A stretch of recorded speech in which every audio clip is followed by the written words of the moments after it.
Hi, good morning, everyone, my dear students from grade 11, Our Lady of Fatima, grade 11, Our Lady of Guadalupe, and of course, grade 11, Our Lady of Lourdes. I hope everyone is doing well and is ready now for our CLE discussion today. Before anything else, please make sure that you are in a comfortable place. Your internet connection is okay or stable, and most importantly, you are ready to participate. As usual, I don't want this to be the kind of online class where I talk for 45 minutes and you just stare or look at the screen. But instead, I want you to think, I want you to react, and of course, I want you to connect our lesson with your real life or with your actual life. So kahit online tayo, I still expect participation. You can participate through the chat, through your microphone, and of course, even through reactions. Kaya please, wag tayong maging silent viewers lang. Since this is CLE, I want you to connect the lesson not only with what you know, but also with your experiences, your relationships, and the way you actually live your faith. Okay? Let's proceed now to our lesson proper. But of course, let us first look at our learning competency for today's discussion. You look at the screen. This is actually our fifth learning competency for the term one of school year 2026 to 2027. So, ibig sabihin, we're already moving deeper into our understanding of Christian faith. At this point, I don't want you to simply memorize concepts. Lagi naman tayong ganun, right? But instead, I want you to understand why these concepts matter in your actual Christian life. And our learning competency says, you look at the screen, analyze the significance of the Holy Trinity and evaluate how the roles of the Father, Son, and Holy Spirit strengthen Christian faith and daily living. It's quite a long statement. So, katulad ng ginagawa natin, let's break it down first. Una, the competency says, analyze the significance of the Holy Trinity. The word or the big word here is analyze, and that's important. It means we're not simply going to memorize, right? Hindi lang natin i-memorize yung Father, yung Son, yung Holy Spirit. That's not enough. Hindi lang tayo magme-memorize na, okay, Trinity means Father, Son, and Holy Spirit. Because if that's all you know, technically, you know the terms already, but you don't necessarily understand the meaning. Medyo mahirap yon. So we're going to ask, why is the Trinity important to our Christian faith? Yun yung first question. And second question, why does it tell us or what does it tell us about who God is? And another question siguro that I'd like you to reflect upon is, what does it tell about God's relationship with us, with humanity?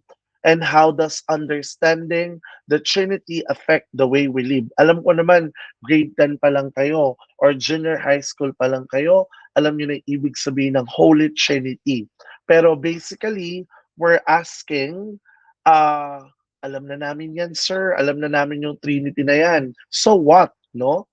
Ang mahalaga dito, dapat masagot natin yung tanong na, ano yung implication ng Trinity sa faith natin? Ano yung implication ng Trinity sa relationship natin with God? And of course, ano ang implication nito sa relationship natin with other people? Yun yung mahalaga when it comes to analyzing our lesson for today. And we're going deeper than simply knowing the information, di ba? Kasi look at the screen. The competency is telling us that we have to evaluate how the roles of the living Father, the how does the Father, the Son, and the Holy Spirit strengthen our Christian faith. No, Yun yung second part ng competency natin. Again, the word evaluate means we have to make judgments based on our understanding. So hindi lang natin tatanungin, what does the Father do? But instead, we also ask, how does understanding the Father help me become a better Christian? Yan. For example, we look at the role of the Father. How does understanding God as the Father strengthen our faith? No? O kaliman, how does it affect the way we understand God's love and authority? Kasi alam natin, the Father is the creator of heaven and earth, right? O kaliman, we look at Jesus, the Son, no?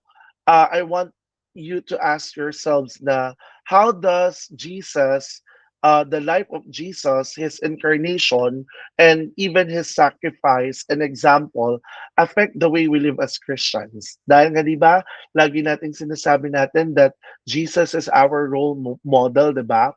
And o kaliman, we can also look at the Holy Spirit, no? Pwede nating tanungin yung sarili natin, how does the presence and guidance of the Holy Spirit help us make decisions? Yan. O kaliman, how does the Holy Spirit help us to remain faithful and become better Christians? Okay? So by the end of our discussions, ayokong sasabihin nyo lang na alam niyo na yung Trinity, no? Ayokong ganun lang. But instead, I want you to be able to say, I understand why the Trinity matters to my Christian life. Yun yung mas importante doon, grade 11, no? Because sometimes, lagi kong sinasabi sa inyo to, or minsan kahit ako tinatamaan dito, we know so many religious terms, we know prayers, we know a lot of Bible verses, we know definitions, we know the different doctrines, alam natin yung technicalities ng Christian faith. Pero the real question here is, does what I know about my faith actually influence the way I live? Diba? I'm gonna repeat that reflective question. Does what I know about my faith actually influence the way I live? Kasi kung alam natin yung teachings of Christ, pero iba naman yung behavior natin towards other people, then there's something that we still need to reflect on, no? And hopefully, you will also realize that the Trinity is not simply a theological concept that we discuss inside the classroom. But instead, yung Holy Trinity, it has something to do with our relationships. It has something to do with our choices, or it has something to do with the way we treat other people. Uh, in other words, it has something to do with our with the way we live our faith every single day, no? Kaya naman ang goal natin today is basically is to understand the Trinity, understand the relationship with God, or our relationship with God, and understand our responsibility toward others, no? So yun yung direction of our discussion. Okay? Let's begin now, my dear students, no? For today's lesson, we're going to talk about something very central to our Christian faith. Balikan natin yung slide number 1. Okay? That is the Holy Trinity, the Father, the Son, and the Holy Spirit. Some of you might be thinking, grade 11 na, Sir, we've already heard this before. Sabi ko nga, alam ko, napag-aralan nyo na yan ng grade 11, di ba? Ng grade 10, di ba? Kaya naman, I know that you're already familiar and aware with it. It's totally fine, class, no? It's okay. Kasi this time, we will try to look at it, yung concept ng Holy Trinity, on a deeper perspective. In other words, today's lesson is not simply about memorizing that there are three persons in one God. Kasi yun yung turo sa atin, di ba? Alam natin yun. There are three persons in one God. Tatlong persona sa iisang Diyos. Pero gusto ko, i-cultivate pa natin yung understanding natin dito deeply. Gusto ko alamin natin what does the Holy Trinity actually mean for our lives, no? How does the Father, the Son, and the Holy Spirit affect the way we understand God? And of course, yung pinaka-importante, how should understanding the Trinity change the way we treat other people? Kasi yun yung pinakamahalaga no? Uh, this is where our today's discussion, or this is the part where our today's discussion very becomes very important. Okay, so look at the next slide on your screen. Let's now begin with the statement. Ito na, discussion proper na tayo, no? Look at the slide. Ang sabi sa slide, no, the Holy Trinity, God as the Father, as the Son, and the Holy Spirit. Okay? The Trinity tell us that God is one God, right?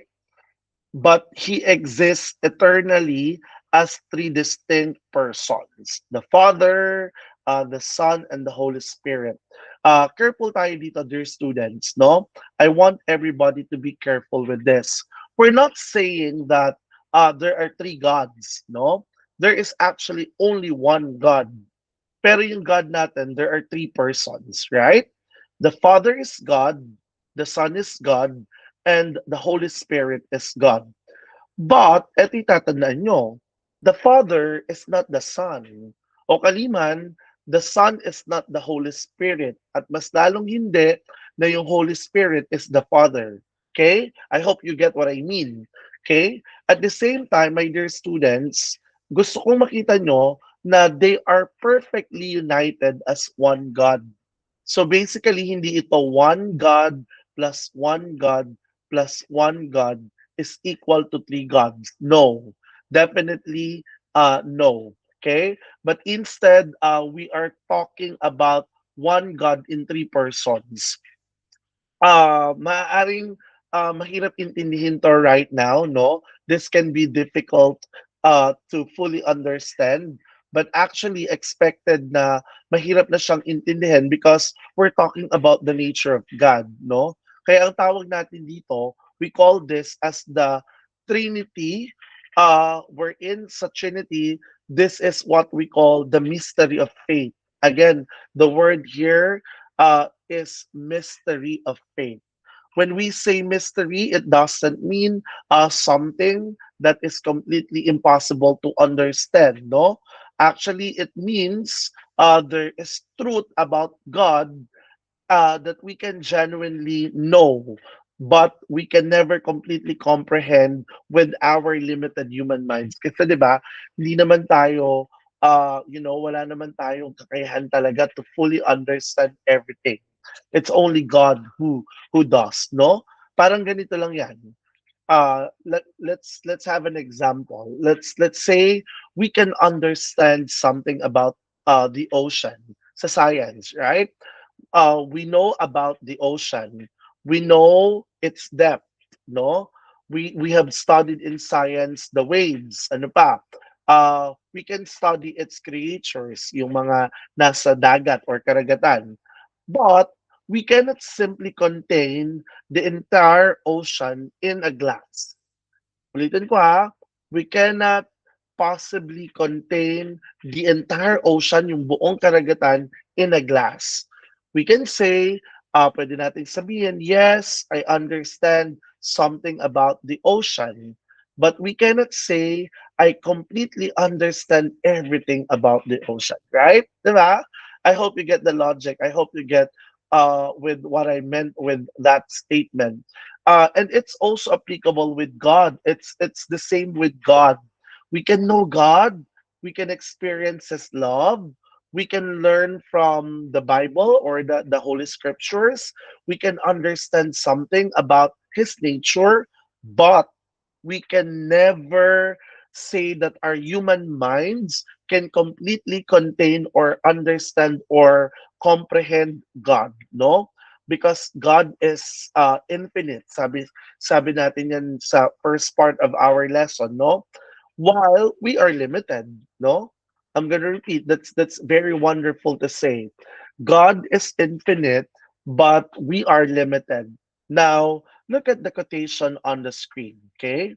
You look at the Bible verse, I mean, John chapter 17, verse 21 to 22, that all may be one as we are one. I'm going to repeat from John chapter 17, verses 21 to 22, that all may be one as we are one. In other words, Jesus prayed for unity, no? Notice something important here. Jesus didn't pray that everyone would become exactly the same. He prayed that they would be one. Anong ibig sabihin ng statement na yon, no? That distinction is important, no? Because in understanding the Trinity, there is unity without eliminating distinction. In other words, sa madaling sabi, the Father remains the Father, and the Son remains the Son, and so the Holy Spirit remains the Holy Spirit. Okay? But there is perfect communion. Okay? Hindi ibig sabihin ng unity, kailangan pare-parehas tayo. Parang sa bansa lang natin, di ba? Pwede tayong magkaroon ng unity, no? Pero hindi naman ibig sabihin na we're united, eh pare-pareho talaga tayo exactly. So, ibig sabihin, hindi tayo kailangang magkapare-pareho. Ang mahalaga, meron tayong unity. You can be different from someone and still be united with that person, no? You can have different opinions, different personalities, different talents, diba? Different backgrounds, but still choose to love, respect, and cooperate with one another. And this becomes an important model for how we understand human relationship. Okay, look at the next slide. No, let's have this one. uh, we have now the Trinity as a model for relationships. Okay, look at this one. Let's connect the Trinity to something closer to our everyday experience. Okay, think about your family. Sige, I'm giving you some minutes to think. Think about your family. O Kaliman, think about your classrooms, your group of friends, your circles. Ang tanong ko right now is, are you all exactly the same? Diba? Yun yung tanong ko eh. Are you all exactly the same? Definitely, ang sagot nyo, of course not. Diba?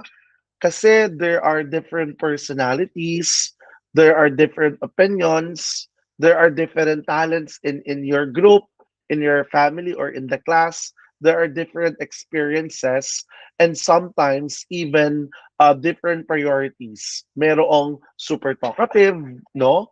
Mayroong very quiet, mayroong leader type, yan. Merong tagasunod lang, may mabilis gumawa, meron namang kailangan muna ng time bago mag-decide. And that's normal, no? Tandaan nyo, that's pretty normal. But does being different automatically mean that you cannot be united? Ulitin ko yung tanong, no? Does being different automatically mean that you cannot be united? The answer is no, right? No? That's one of the beautiful lessons we can learn from the Holy Trinity. The Trinity gave us a model of unity without uniformity. Look at the screen, no? Unity without uniformity. Meaning, my dear students, we can be united without becoming identical. Okay? Hindi kailangan na pare-pareho tayo para masabing united tayo. Okay? For example, in a classroom, uh, in your classroom, sa alam niyo yan, magkakilala kayo, no? There is a student who might be good at speaking. Meron naman magaling sa writing. Another might be good at arts or designing. Meron naman dito, very good in organizing, di ba? Another might be just quiet. Pero kahit quiet siya, he or she is extremely responsible. In other words, there are different gifts, there are different roles, but you're one as a class, no? And actually, that what makes a community strong, no? Kung pare-parehas kasi lahat ng skills natin, sino yung gagawa ng ibang task, 'di ba? Ah, kung pare-parehas tayo ng talento, paano na lang yung ibang talents, 'no? Paano siya maho-hone? Dito papasok yung diversity, wherein diversity can actually become our strength and not a weakness. So, when we look at the Trinity, we see na the difference na meron sila does not necessarily destroy unity. 'Di ba ang ganda? Yung Holy Trinity, they are different, pero yung difference nila, it doesn't destroy their union or their unity. In fact, difference can contribute to unity. That's something very important for you and you as young Christians, 'di ba? You don't have to agree with everyone all the time to respect them. Okay? You don't have to become exactly like your friends to belong. Diba? Or should I say, you don't have to erase your identity just to maintain peace.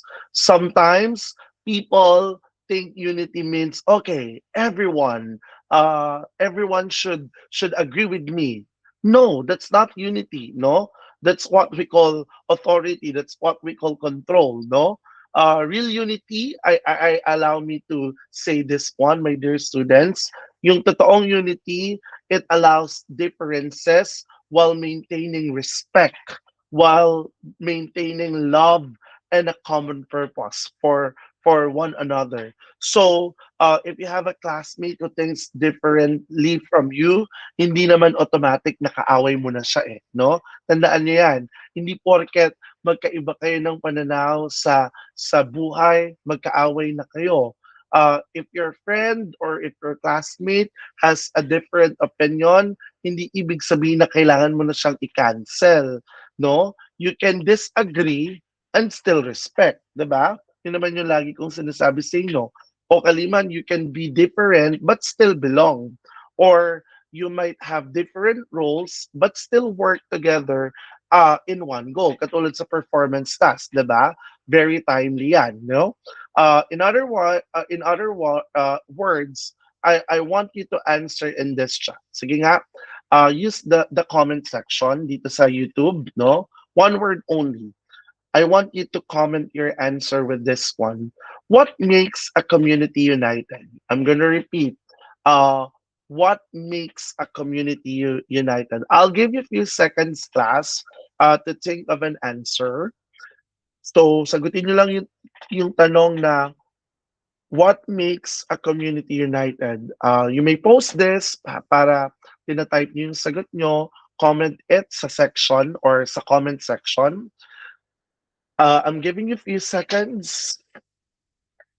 I know yung answers ninyo pwedeng nakalagay nyo, pwedeng isulat nyo dyan. Yung possible answers are respect, ano pa, love, trust, communication, ano pa, understanding, cooperation. And I want you to know all of these answers are connected to what we're discussing, no?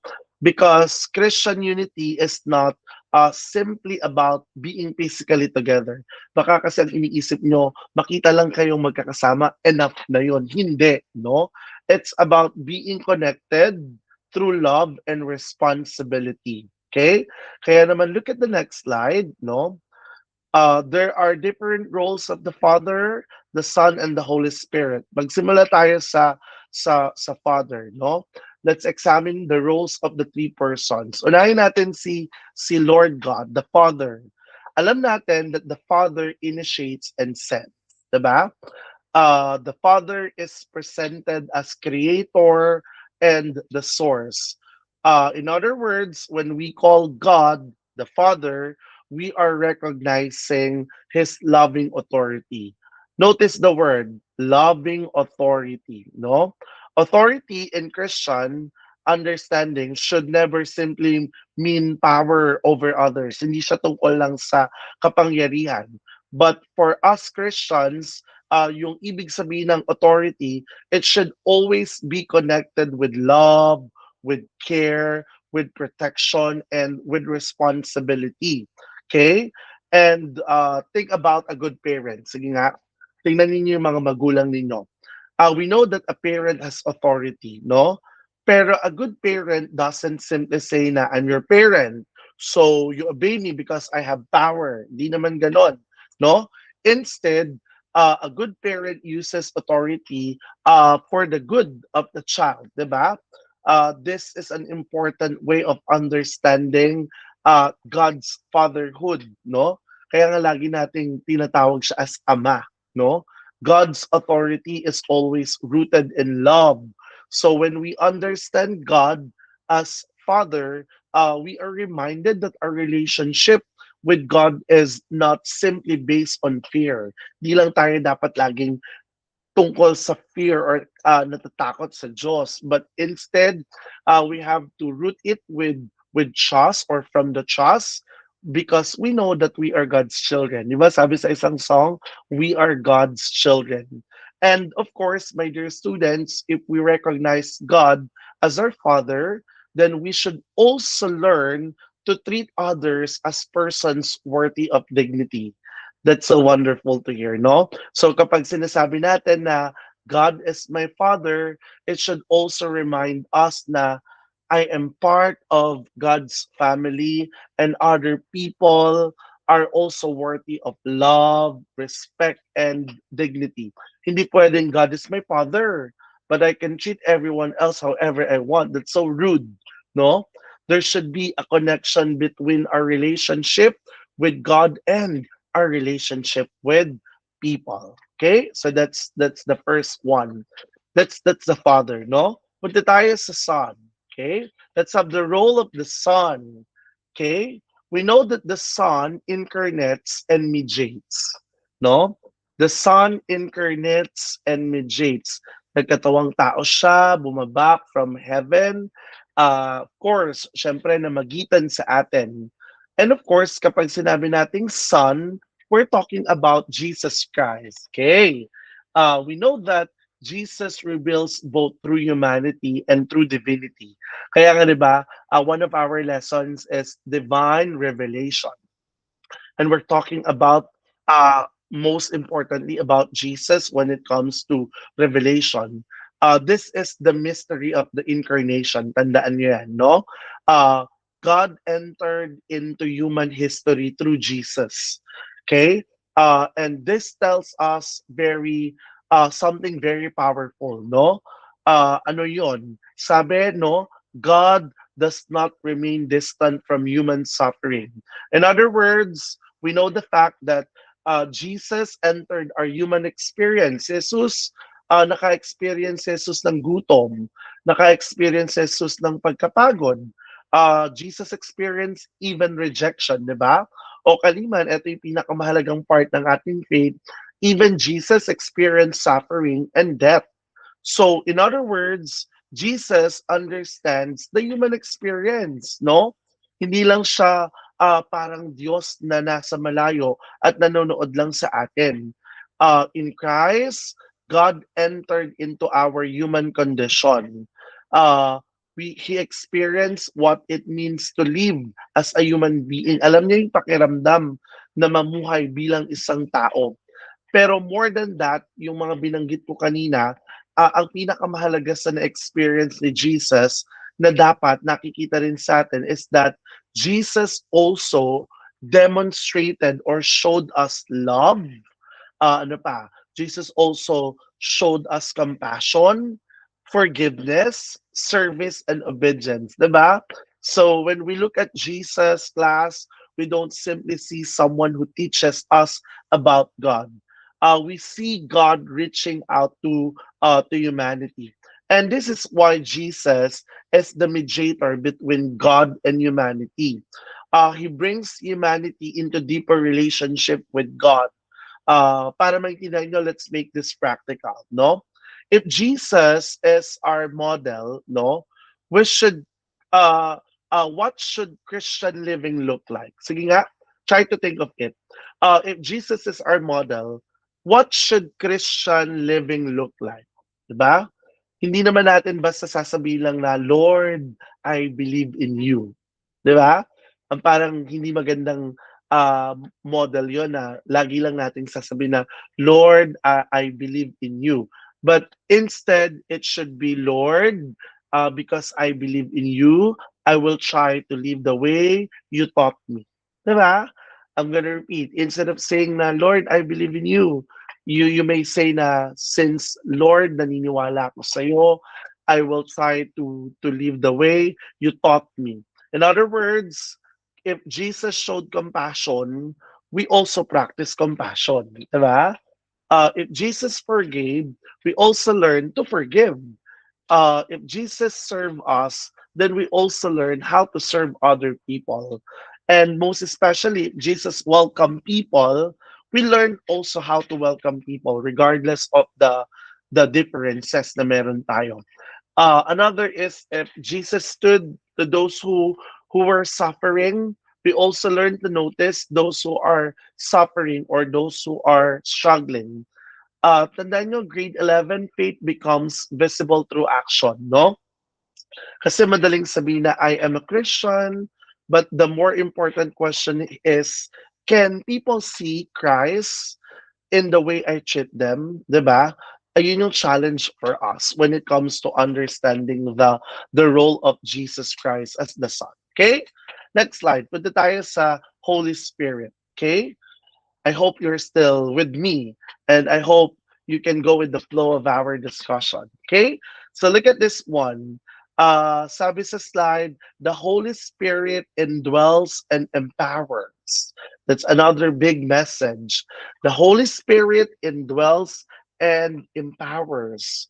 In other words, my dear students, the Holy Spirit reminds us that God's presence is not simply reading the scripture. Baka kasi akala natin, it's just about reading the scripture. No. But instead, God continues to work within us and within the Christian community. In other words, yung role ng Holy Spirit, it gives us strength. The Holy Spirit gives us a guidance, or the Holy Spirit transforms us. And sometimes, when you are struggling to do what is right, di ba? Lagi tayong natutukso kung ano yung dapat nating tamang gawin. You experience that inner prompting. Yung Holy Spirit yung nagsasabi sa atin na, don't do that. No, wag mong gagawin yan. Yung Holy Spirit yung nagsasabi na apologize, help that person, be patient, o kaliman sasabihin sa atin ng Holy Spirit, forgive, or choose what is right. No? You know that the moment na gusto mo nang gumante, pero something inside tells you to stop. Don't make it worse. Be the bigger person, no? That's why when we talk about the Holy Spirit as the one who guides and empowers us, ang kailangan pa rin natin, we still need discernment, no? We still need discernment, even though we have the guidance and, of course, the empowering force from the Holy Spirit, no? In other words, that doesn't mean every feeling automatically comes from the Holy Spirit. Kasi even though may nanggagaling sa Holy Spirit, we still need prayer, no? We still need the scripture. We still need wisdom, di ba? And we still need to carefully think about our choices, no? In other words, dear students, Christian life means allowing God's Spirit to shape the way we think and act. I'm gonna repeat, no? Uh, Christian life means allowing God to shape the way we think and act. So, in other words, when you look at the next slide, as a summary of what I said, no, the Father initiates and sends, the Son incarnates and mediates, and the Holy Spirit indwells and empowers. Three distinct persons, but one God. No, they are perfect communion, and this reveals something very important about God. Ano yun? That God is relational, right? Okay, I hope you're still with me. Okay, let's now proceed to the next slide. Ayan. Ang tanong, we're going to move now to the most important part of our discussion because this is where the lesson becomes more challenging. Kasi yung naunang part, very technical. Pero here's the question. If God is relational, no? And if human beings are created in God's image, then what does that say about our responsibility toward other people? No? This is where the idea class, where the idea of social responsibility comes in. Again, the word is social responsibility. Okay? I hope you can say that sa sarili niyo right now. Social responsibility. Ano bang social responsibility? It means recognizing that our actions should contribute to the welfare of others and to the common good. In simple words, my dear students, hindi lang ako, no? It also means tayo. Okay? I'm gonna repeat, hindi lang ako, but it means tayo. It means that understanding that what we do affects other people. And honestly, this is something we sometimes forget, no? Especially in a world where we hear, do what makes you happy. Yan, lagi nating naririnig yan. O kaliman, protect your peace. O kaliman, may mga magsasabi na choose yourself. Yes, there are situations na we need to have healthy boundaries, no? But Christian living also asks another question, no? What about the other people? I mean the other persons, no? Uh Christian freedom is not simply I can do whatever I want, but instead it also says how can I use my freedom responsibly? Example, think about social media, no? You post something, you might think you post something and probably you might think na post ko lang naman to, no? Pero when someone sees it, people will react, someone reacts to it, someone gets inspired o kaliman, someone gets hurt or kaliman one action can affect another person. Okay? And that person may affect another person. That's why tandaan nyo, our actions have consequences beyond ourselves, no? This is closely connected to accountability. Accountability means taking ownership, 'di ba? Taking ownerships of our actions and their consequences. It means saying na yes, I did it, and if it is cause harm, I understand that I was wrong. And then what can I do to make things right? That is what we call accountability. Hindi yung kasalanan niya, joke lang naman eh. No? Sensitive lang siya. Everyone was doing it. Hindi ganon, no? Those statements avoid responsibility kasi. And of course, on a deeper note, I'd like to tell you na Christian accountability asks us to own our choices, no, sometimes being accountable means saying I'm sorry, not I'm sorry if you were offended. Wala nang ganon. Hindi mo na sasabihin I'm sorry if you were offended. Pwede mo namang sabihin lang I'm sorry with sincerity, no? O kaliman, you may say I'm sorry because what I did was wrong, diba? That's a different level of maturity. Okay? Kaya meron tayong tinatawag, my dear students, na ripple effect, no? Look at the next slide. Okay? Ano yung ibig sabihin ng ripple effect? Here's a concept na I want you to remember.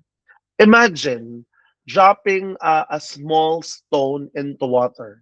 Alam ko ginagawa natin yan eh. Naglalaro tayo, no? You drop a small stone into water. Ano ang mangyayari? The stone creates a small disturbance, no? The water begins to form circles. The circle expand. The circles expand and expand and expand, no? Uh, our action can work the same way.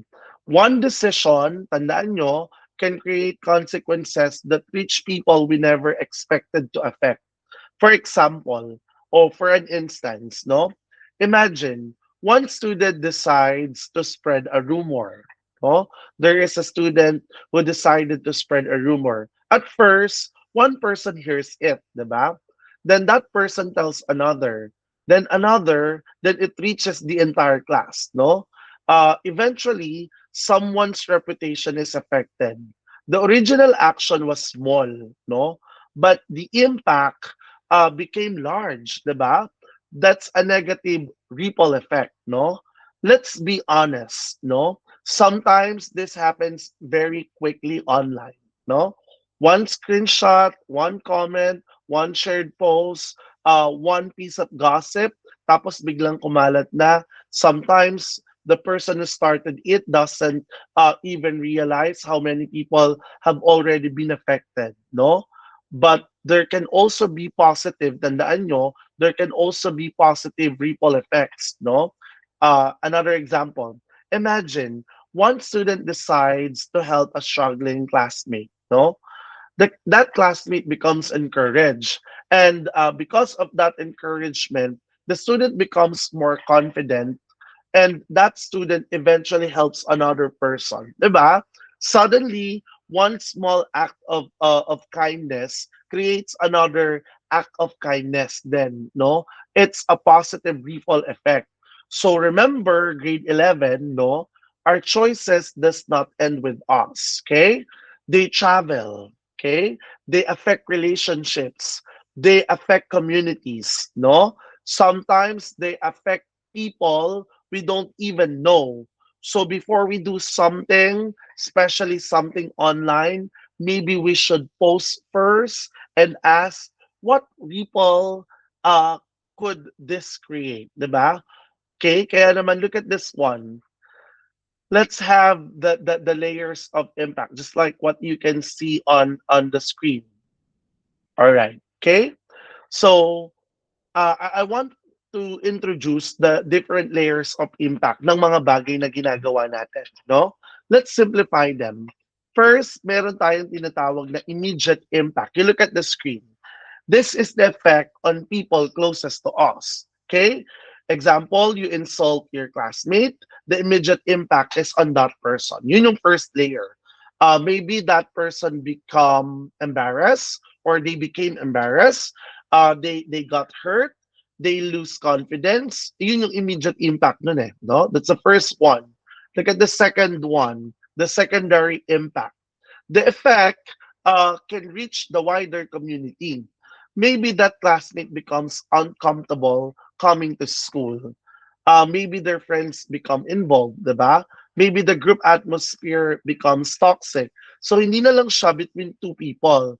The situation starts affecting others. Kaya pupunta tayo sa third layer, no? Look at the slide. Here is the broader impact. There will be or eventually repeated behaviors, alam natin yan, pinag-aralan natin yan sa AP, it can influence the culture of a community. If disrespect becomes normal, people may begin thinking that disrespect is acceptable. If bullying becomes normal, people may stop speaking up. Or if kindness becomes normal, people may begin helping each other more. So one action, tandaan nyo, can contribute to a larger culture. For example, di ba, right now, usong-uso yung mga violence in the schools, di ba? Kaya parang ang nangyari, nagiging culture siya, kaso negative ang ripple, no? This is why Christian morality class is not only about asking, is this good or bad for me? Let's not be self-centered. We also need to ask, how will this affect others? Yon, no? And even what kind of community am I helping to create through my choices? That is much a deeper question because every day we are contributing something to our community, no? So the question is, what are we contributing? Sige nga, I want you to reflect upon it. What are we contributing? That's a big question for now. Okay? I'll give you a specific example, no? Let's have the coding bootcamp. Look at the slide and even at the illustration. Okay, this is a specific example. Let's apply the ripple effect to the example in our material. No, imagine a technology company. How do you call this one? A technological company launches a free coding bootcamp for underserved youth. No, at first it seems like it's just a plain or simple action. Kasi the company provides training, that's it, 'di ba? Not pero let's follow the ripples, no? First, kala natin simple lang yung pag-initiate ng company na yon na magbigay ng bootcamp, pero yung first ripple effect nun, students gain valuable skills, 'di ba? The students become more capable and have better opportunities in life, right?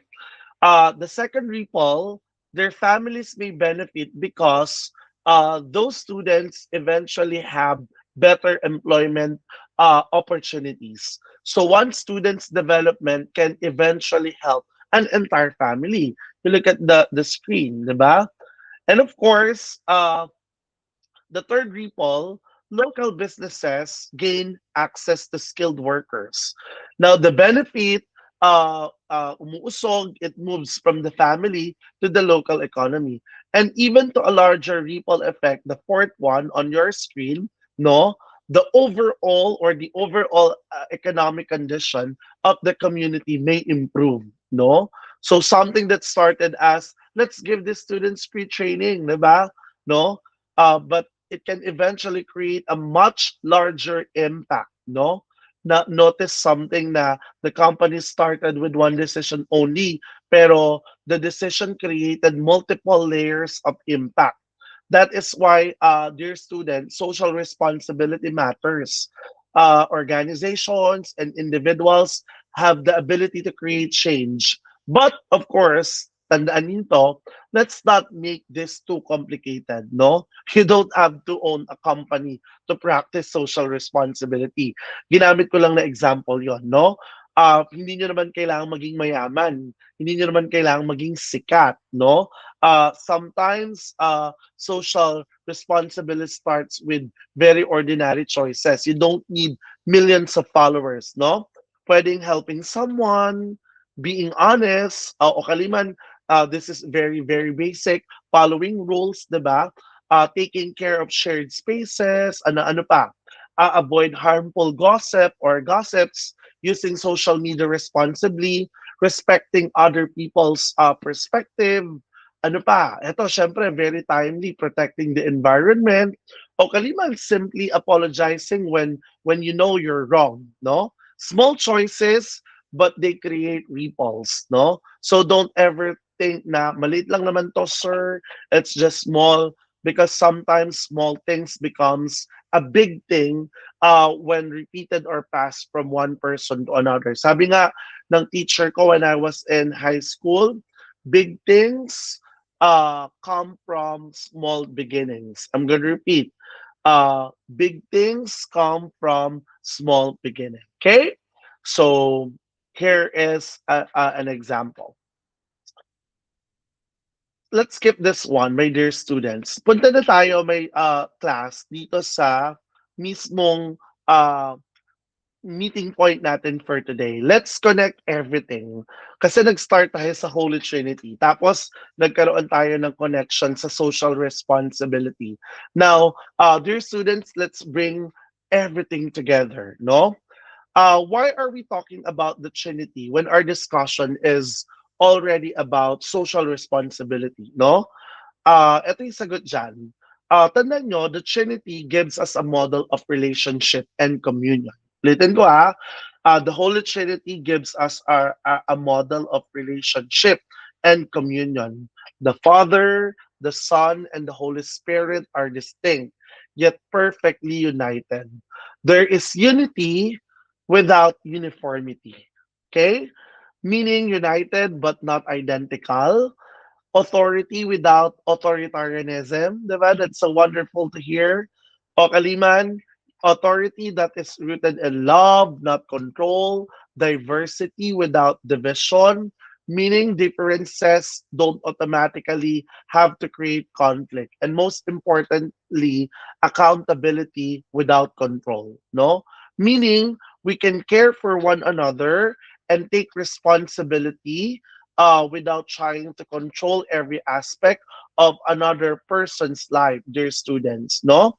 Uh, I hope these ideas can help us understand Christian relationships, no? We don't have to control people in order to care for them, diba? We don't have to make everyone exactly like us in order to have unity. And of course, we don't have to erase differences to create community, no? Instead, we learn to respect differences while remaining committed to love and the common good, no? And this is where our learning competency comes in, no? Diyan papasok yung competency natin na analyze the significance of the Holy Trinity and evaluate how the roles of the Father, the Son, and the Holy Spirit strengthen Christian faith and daily living, no? So let's answer that together, okay? Para ma-analyze natin. Listen to this very well, dear students, no? The Father reminds us of loving authority, creation, and God's initiative. I know you agree with that, diba?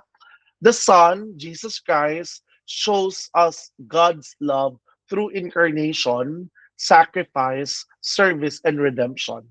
Another check on that, right? And the Holy Spirit reminds us that God continues to work within us, guiding and empowering us. That's the last check for that statement, no? All the three reveal something essential about our Christian life. Ano yun? No? Tandaan niyo to. Put this into your mind. We are not meant to live only for ourselves, no? Paulit-ulit kong binabanggit sa inyo yan. No man is an island, no? But instead, we are created for relationship. We are created for communion. We are created for love. And therefore, we are also responsible for how our choices affect others. So if you really understand the Trinity, it should eventually affect your daily life. Ulitin ko ha, kung naiintindihan natin yung the Father, the Son, the Holy Spirit, dapat it should eventually affect our daily life. Hindi lang natin ginagawa yung sign of the cross. Hindi lang siya dapat nasa notebook.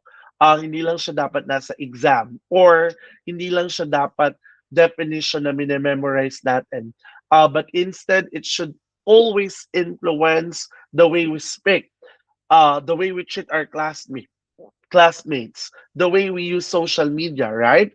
And the way we handle conflict, and even the way we forgive, the way we serve, and the way we take responsibility for our choices. No?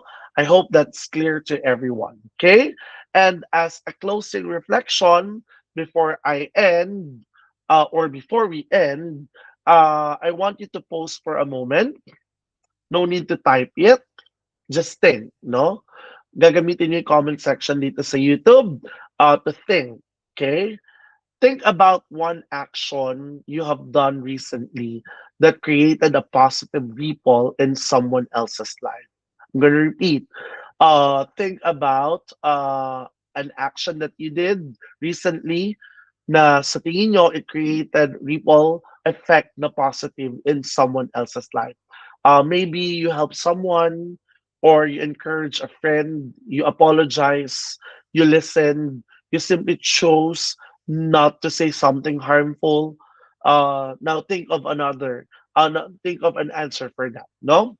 And of course, think of another question. What kind of ripple do I want my life to create? I want you to type your answers as well in the chat box. What kind of ripple do I want my life to create? Because every day we drop stones into the water, diba?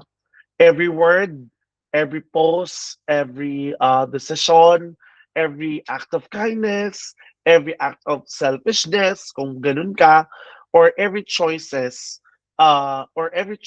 creates a ripple.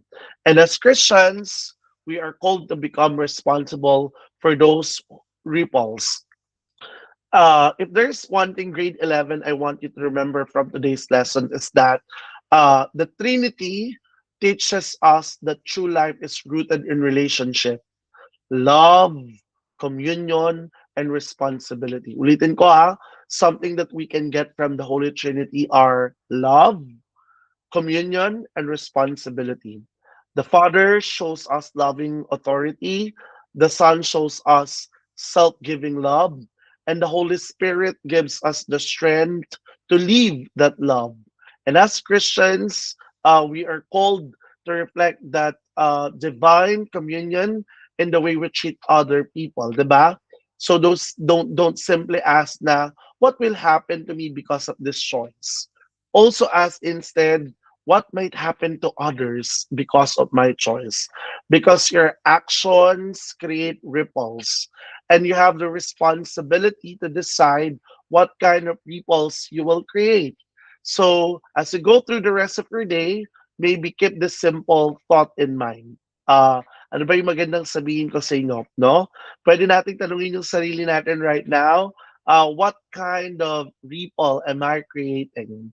Every message you send, every comment you make sa Facebook or social media, every person you help, a person you ignore, or every decision you make. Maybe may it reflect the kind of Christian that you are becoming. No, that's uh, that's for today's discussion class. No, I thank everyone for listening and participating. I hope you don't just remember the terms like Father, Son, and Holy Spirit, but also understand why they teach us about love, relationship, unity, and responsibility. No, God bless everyone, and remember, live your faith not only in what you believe, but also in how your choices affect the people around you. Again, thank you for listening, and of course, see you in our next CLA discussion. Mag-iingat po tayo palagi. Marami pong salamat sa inyong lahat.